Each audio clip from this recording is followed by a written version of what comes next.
Trump is in big trouble in Iran, and he really has three choices to deal with the situation. The first choice is to just call quits and declare you've won for the 100th time and just accept the consequences. The problem is that because of this war, Iran now controls the Strait of Hormuz, which means they control the volume of oil that comes out of the Gulf area, which equals to 20% of all global oil, and with that, the price of oil.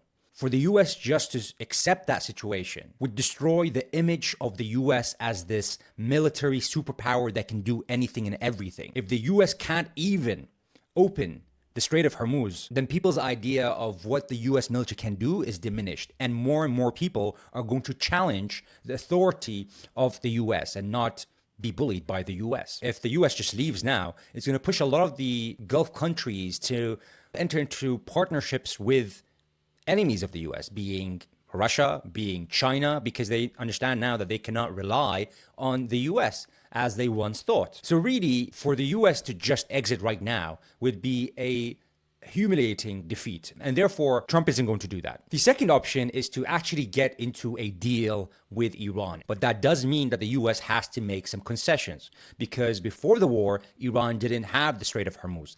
Now, with the war, Iran has the Strait of Hormuz. And the US has killed a lot of the Iranian leadership, which means that for Iran, they have better leverage and they don't trust the US even more than before because they were negotiating with the US and they killed their leadership. So Iran has to get something good for them to get into a deal with the US. He's not going to get a better deal than what the Iranians were offering before because the Iranians have more leverage now with the Strait of Hormuz. So it's really the US now that has to provide some concessions, not the Iranians. And so how could Trump enter into a deal now that is worse than the Obama deal that he always makes fun of, the JCPOA, where even, during that deal, the Iranians abided by all the conditions. They met all the conditions of the JCPOA until Trump ripped that agreement apart. And Trump cannot accept a worse deal than Obama. His ego won't allow this.